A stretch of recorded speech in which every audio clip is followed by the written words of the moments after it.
y'all? It's your girl Sakina, and I'm back. I feel like that was kind of aggressive. I was like, okay. What's up, y'all? It's your girl Sakina, and I'm back with another review. This is my review for the Real Housewives of Potomac. This is season 9, episode 3. Be sure to check us out tonight on the Whether You Like It or Not panel hosted by Really Be TV. Check us out at 8:30 Eastern Standard Time. Check your community tab, set your reminders, and all that good stuff. We got introduced to the taglines this episode, right? Because I don't remember hearing them. They typically don't do it on episode 1. I noticed that with Housewives overall, but I don't recall hearing them on episode 2. Anyway, let's go ahead and get into it, right? Giselle, I don't know what her tagline was. I think it was something about the kids. Okay, it just wasn't memorable, and that's fine. Top 3, let's just go off rip. Kiana, favorite. I own a business, I mind my business, and I stand on business. I said, I know that's right. We love it. We love it. Definitely a favorite. Stacey's is real cute. It's something along the lines of hosting a show and also stealing the show. Okay, Miss QVC. Cute. Also, Dr. Wendy. She may not pass grace anymore, but she still passed judgment. Okay, that was cute. Top 3. Ashley. You know, it was alright. It wasn't bad, but it definitely wasn't favorite. Out of the kiddie pool into the dating pool. Okay. Fact still remains that we don't care about you dating no more. At this point, we just want you off the show, to be honest. Or a lot of us, at least. But I'm not gonna give you too much. I see what you did there. Karen, we're so tired of you in this fence. Please stop with the fence references. We are over it, okay? We know that you try to straddle the fence. You play Switzerland. You like to be in the middle. You don't like to get in the midst of the drama or, you know, the rivalries, whatever the case. And we use that very loosely because, Karen, please. It just was not a fave, girl. It just was not a fave. I'm sorry. And now we moving on to Mia. Okay, because I had to go back. I had to go back to make sure that I got it right. She said that marriage might be temporary, but ink is permanent. Girl, what? Like, Mia is such a bird. Like, not you made this man your tagline. And are you sure that ink is gonna be around forever? Oh, girl, why did you even do that? The fact that she made this man her tagline is very, very frustrating to me. I feel like I kind of slapped the camera out of, tilted it a little bit. But girl, girl, we over this storyline already. And I felt like this was going to be a juicy one. It's probably going to be enough for us to talk about throughout the season, of course. But Mia, girl, you're just very ghetto. Very ghetto. Let's move on. So the episode picks up where it left off last week with Giselle stopping in the midst of her entertaining her guests to escort the lady, not escort, to actually tell them to get the hell on. And calling security to escort them out. And so the ladies are like, whoa, wait. Because, Ashley, did you not say to be here at 8 o'clock? Granted, they got there at 8:02, but by the time they walked up the stairs, it was clearly a minute after. So it was 8:03. Ashley, bulbous head ass, had the nerve to say, yeah, now it's 8:03, so basically, y'all gotta go. Oh, so you gonna turn like that? Now that you in front of Giselle, now you want to stand in solidarity. But the whole time, as Giselle was telling you to tell them not to come, you were advocating for them to come by 8. Oh, no, we're not playing these type of games, Ashley. Ashley is messy as hell. She is fake as... And she definitely would have got the treatment that Jossie gave her if I had anything to do with it, too. Because, like, girl, what? Now you want to switch up. If that was the case, you should have just let us know not to come, period. So, at this point, Stacey is pissed. And she's like, I'm so offended. I'm leaving. I said, Stacey, girl, Giselle kicked you out. Like, of course, you ain't got no choice. You ain't got no choice but to leave, girl. But, you know, she's pissed. Meanwhile, Mia is walking out talking about, this is tasteless, this is classist. classless. I don't do this. Girl, you got a whole Maury storyline going on right now. Don't know the paternity of your son, supposedly, because we know you like to lie, girl. But you don't do classless and tasteless. Okay, ma'am. I forgot. You did used to strip, but then y'all also used to serve steak and lobster, a little surf and turf with gowns on as well. Oh, okay, Mia. Jossie is pissed off too. She looking at Ashley like, girl, you literally told us to be here by this time. You tried it, but okay. So they get back into the bus. Then you got people, you know, basically hyping Giselle up. Giselle said that she didn't want them there, but then was like, they need to scan this QR code. Now, I was thinking, okay, is the QR code to make donations? Because it sounded like somebody told them that it should be like that. And I'm like, I know y'all ain't about to take this QR code out there and ask for donations. Because, bitch, y'all can kiss my ass. Are you serious?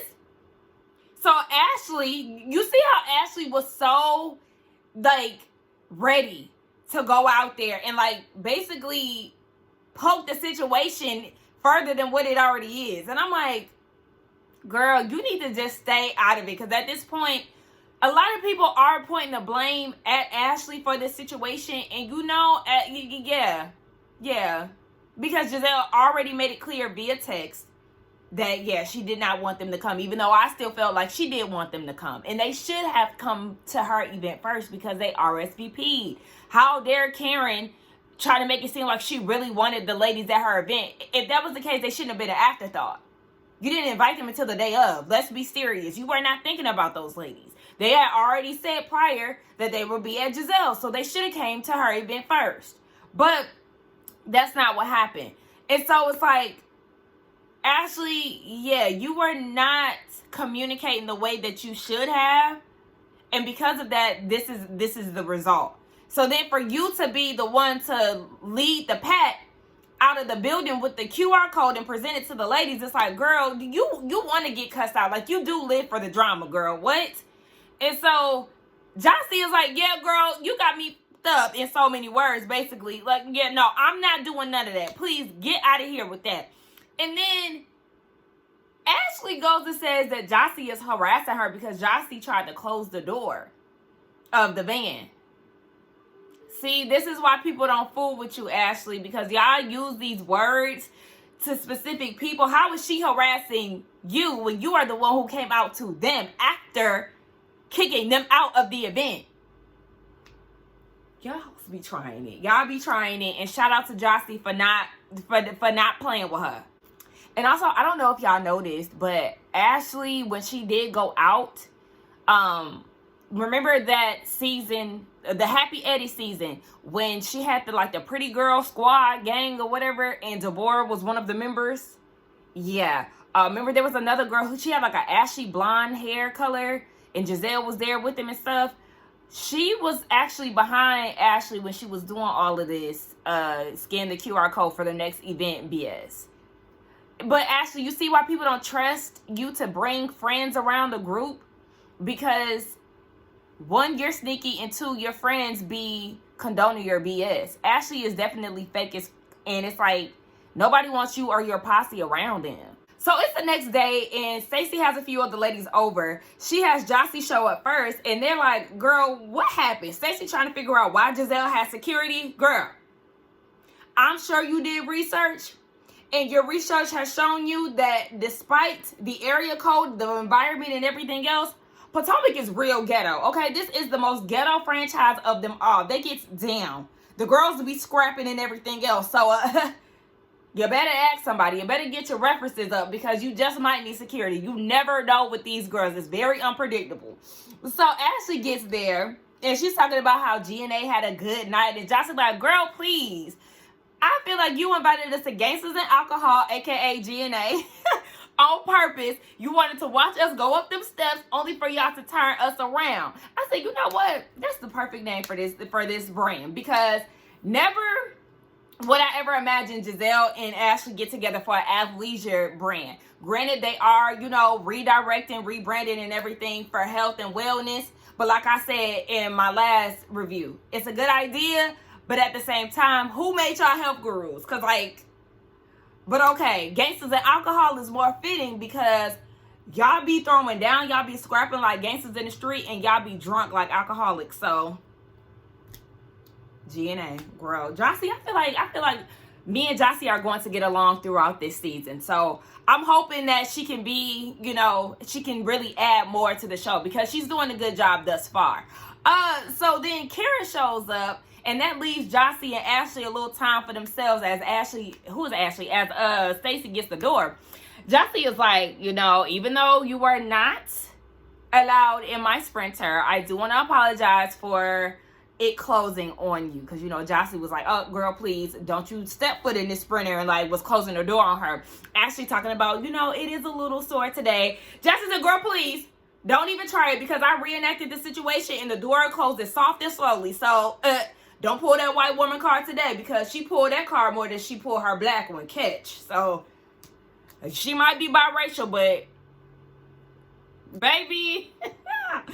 So I guess this whole conversation between Ashley and Jossie got a little bit heated because, again, Ashley is trying to claim that she's just so hurt and Jossie didn't know if the door was going to hit her hard or not. Okay, well, you shouldn't have came back out there trying to add more fuel to the fire. Girl, please.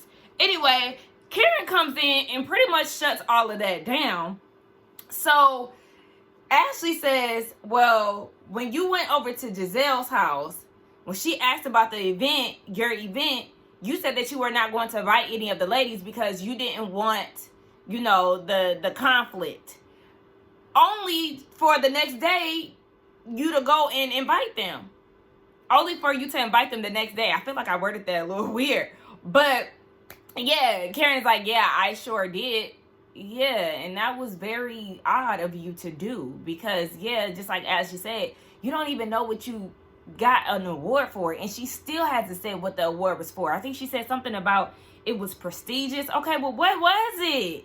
Girl, what is it? You did all of that backhanded stuff, and it does make you too look calculated, Karen, because you knew that it was from 6 to 8. You didn't even know what type of award that you were going to get, and then you had Jossie provide transportation to both events, but you had invited them the same day. Girl, you was clearly trying to pull rank or something. Like, I don't really understand the reason, but it was still a fact of you moving very oddly and very strange, Karen. So then Karen mentions how the ladies were, you know, asking all these questions at her birthday dinner, and Ashley was like, girl, you was deflecting, you was ducking and dodging. And Karen said, I know you not talking, because when Michael was out here pinching ass on 1, 2, 3, 4, 5, 6, 7, 8, 9, 10 different occasions, you was on mute and you couldn't talk about nothing, right? Production showed them flashbacks. Baby, she couldn't talk about it. And blah, blah, blah. Girl, you was deflecting too. You know a thing or two about it as well. So it's just like, okay? They even showed the little flashback with the clink the clink. Remember when Karen said clink the clink, the soap? Tell Michael not to drop it or some shit like that. But Ashley, yeah, you deflect too, so you know how to catch that. But Karen was like, basically she knew that Ashley was full of shit when she sent her those 4 Uber cards. Karen, did you drink on the way there? Because we seen that Ray dropped you off. But you proudly said 4 and raised up 3. Girl, okay, girl. So then Karen said you should have took them Uber cars back and put it towards her bunion removal. She called them acorns on her feet. I was like, what? I was a little confused, but Ashley then decides to go and put her foot on Stacey's counter. Both feet. I said, excuse me? I said, oh, no. What we're not going to do is, I don't want you to put your bare feet on my counter, let alone some shoes that you've been walking around town in on my counter. I said, see, that white side is poking out. It be so present when it come down to Ashley. And Stacey, girl, you should have shut that down and cussed her out. But then again, I mean, y'all are two women who are conflicted with, you know, the effects of being biracial. Ashley and Stacey raising your daughter as a biracial. I mean, but make no mistake, those bunions are big as hell. Ashley, I'm with Karen. Get that under control. Karen and Ashley going back and forth is actually funny because it's like Karen is talking about, you know, she could have passed away. And it's like, yeah, but you also are going through this because of a poor decision. And on top of that, you refuse the breathalyzer. So when Ashley said you need to be worried about if you're going to face jail time, it is a possibility that you can be. I mean,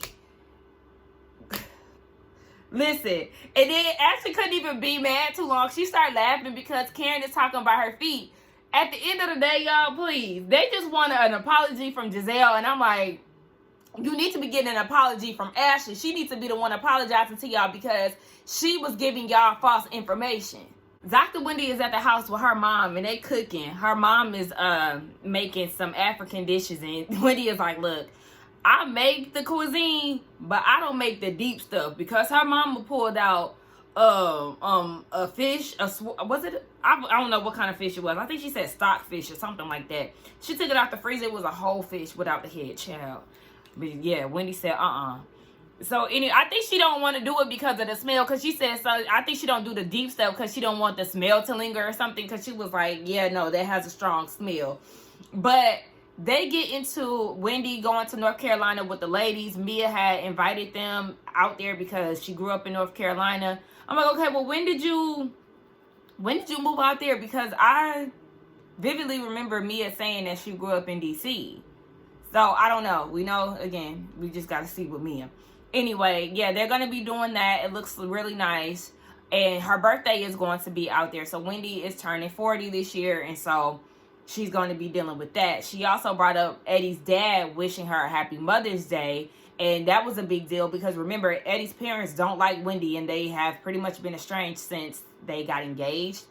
Wendy said that Eddie's mom and her mom, they used to be friends up until they got engaged. It was one of those things where the friendship kind of just, they outgrew each other. And then once Eddie and Wendy decided to get engaged, then Eddie's mom was like, yeah, don't want no parts of that. They haven't seen each other in years.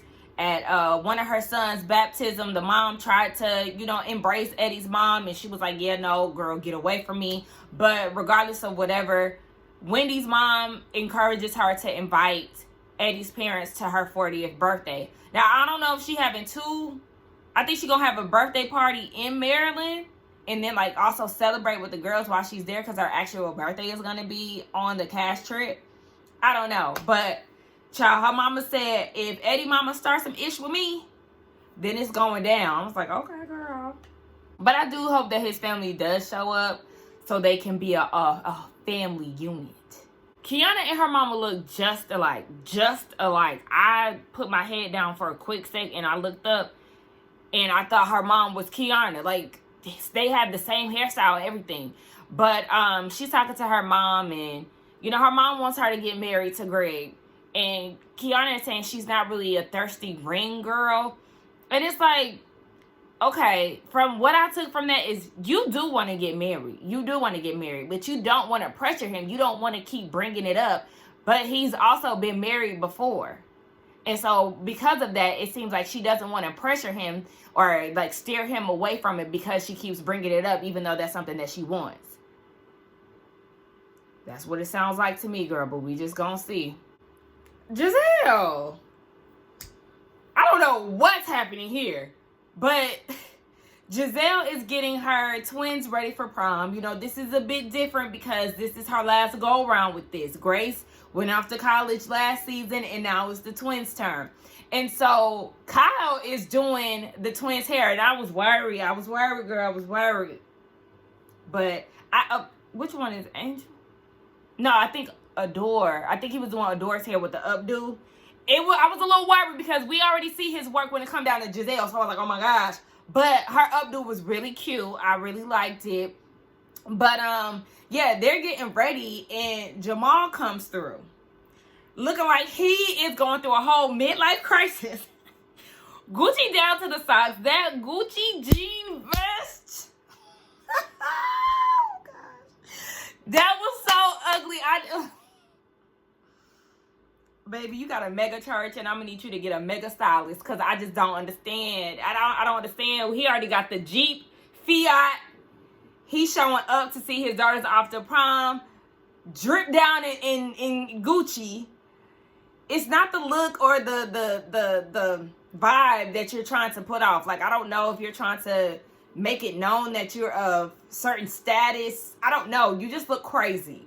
But the girls look so good. Angel, I think that was Angel with the black dress. I feel like if Angel would have took Adora's hairstyle with the black dress and then had the updo, would have ate. I was not a big fan of her curls, but they both look gorgeous nonetheless. They was trying to figure out the curfew. One of them is like, my social battery is dead by 11:30. The other one want to be out till 2 a.m. They agreed on 12:30.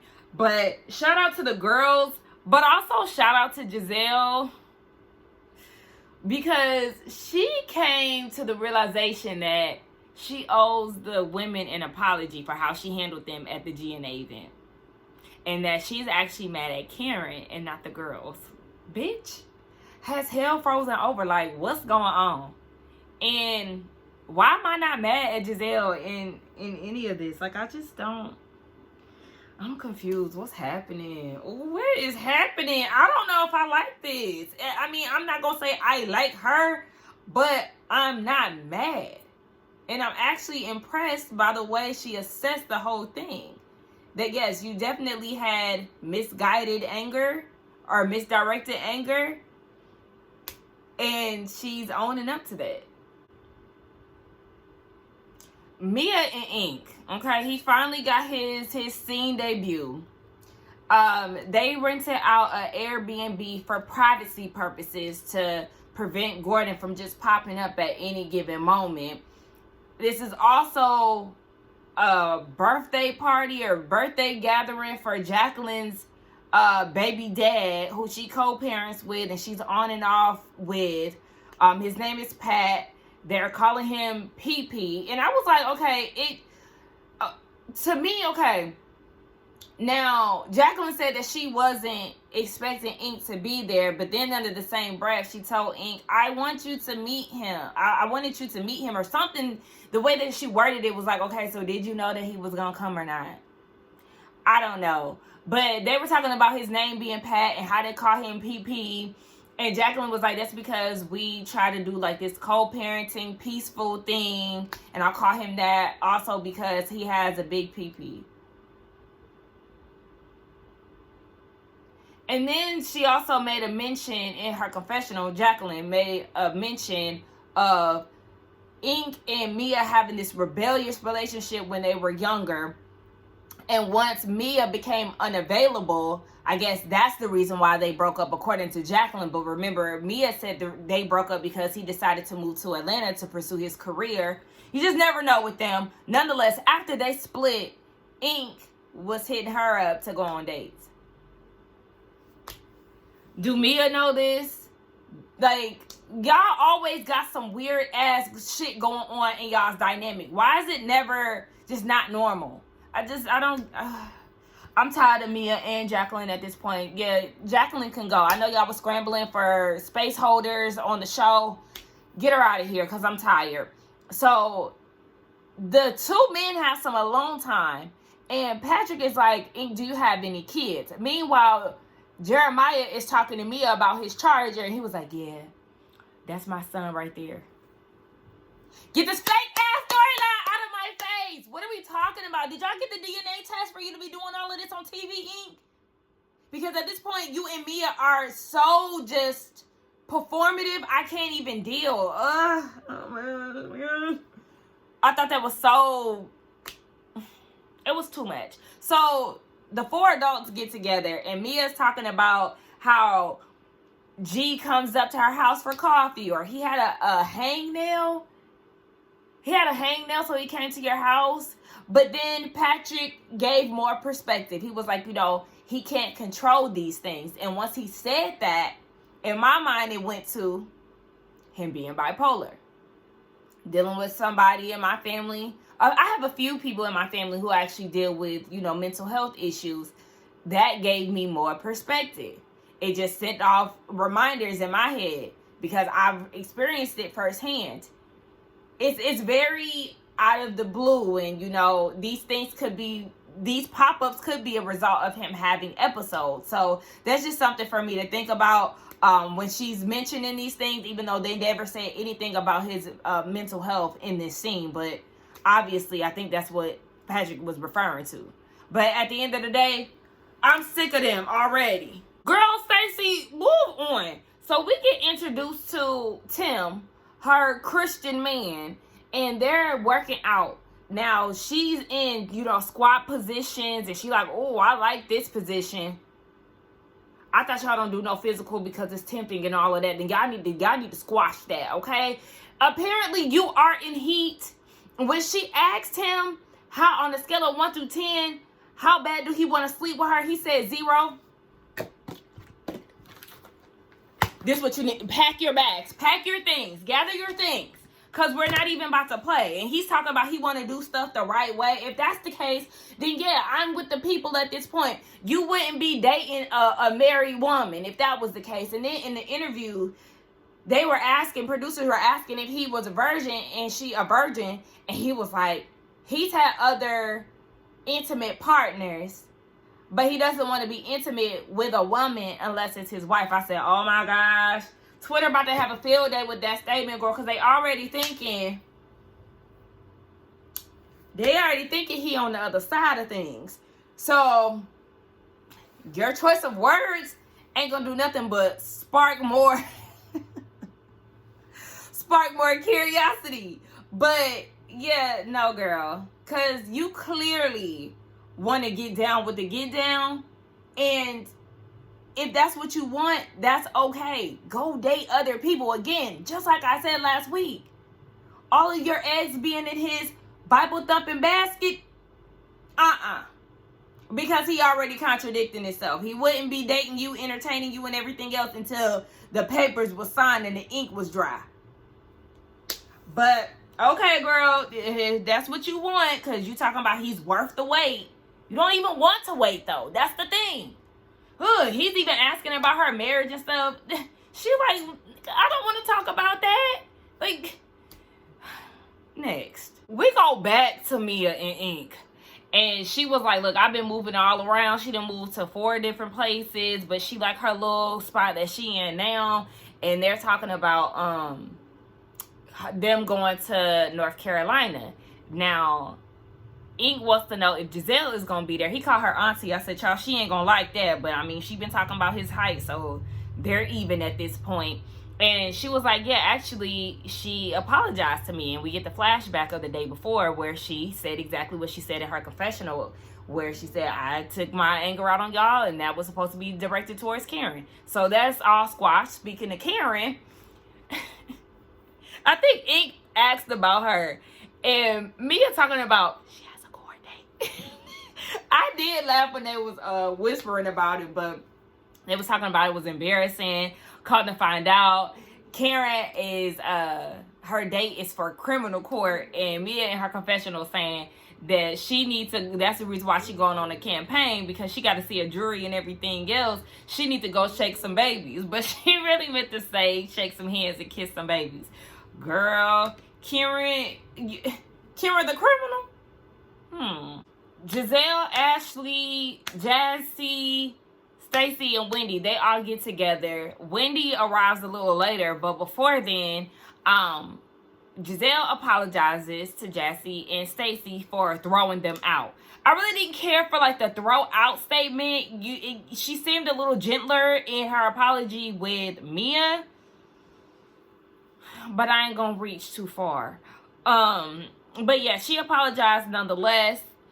Wendy can't believe it once she gets wind of, the apology. I'm still waiting on the response. I'm still waiting on the response that she gave Wendy after Wendy called out all the issues that she has with her. But who is this new person? we're curious to know, is this production in your ear? What is it? Are you being coached? Are you in therapy, Giselle? I mean, we already know that a lot of this is a result of your job being on the line, but I ain't mad at it. So they get into Stacey and her life, and Giselle was like, okay, well, no. We get into Wendy and her birthday. Well, shit, it really wasn't much to talk about there, but we know that they're going to North Carolina soon. So then we get into Stacey and her life, and Giselle is like, well, are you happy about your divorce? Because I know once I got to that point, I was good. And she was like, I would never be happy about a divorce. Why not? A divorce is not a sign of failure. Sometimes it's a sign of a new leaf, baby. A new life. The end of a terrible era or whatever. Like, you can be divorced and be okay with that. But anyway, as she's telling her story, Ashley was like, girl, she got a new man. Stacey did not like that because she was like, baby, I done let you into my house. I'm spilling out, my information to you. And here you go, blasting it to the table. And I understand Stacey's frustration. Ashley's whole thing is like, I didn't know that it was a secret. You're referring to this man as your friend. Like, if he a friend, why are you trying to hide him? For me, it's more so like, damn, bitch, can I tell my own story? Like, I don't need you doing all of that. And I felt the same way last season or season 1 of the reboot for New York.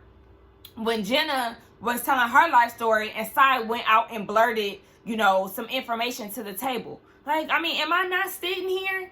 Is this not my business to spread, girl? Please, I don't need assistance. Relax.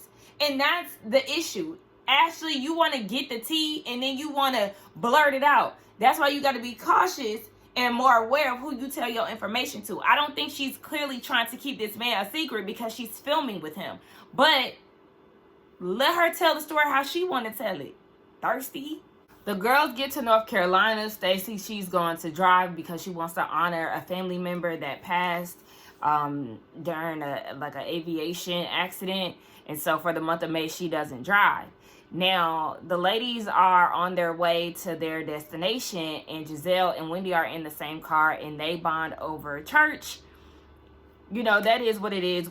Giselle is saying that she's actually enjoying Wendy, and Wendy is like, we'll see, baby steps. And then Mia and Karen are talking in another car, and Mia's trying to figure out if Karen is okay. Karen said that it's a lot going on. She's distracted. She can't talk about the case. She don't want to say anything to incriminate herself. Mia was like, girl, but it's on the internet. And she was like, yeah, I can't talk about it. Look. And then they do a whole hours later situation, but I can't even see what happened an hour later because I'm watching a playback on demand because somehow the DVR, I don't know if the DVR didn't record last night's episode or what, but that's the reason why it took so long for me to get this out. Like, I started before, oh shit, I'm late from lunch. But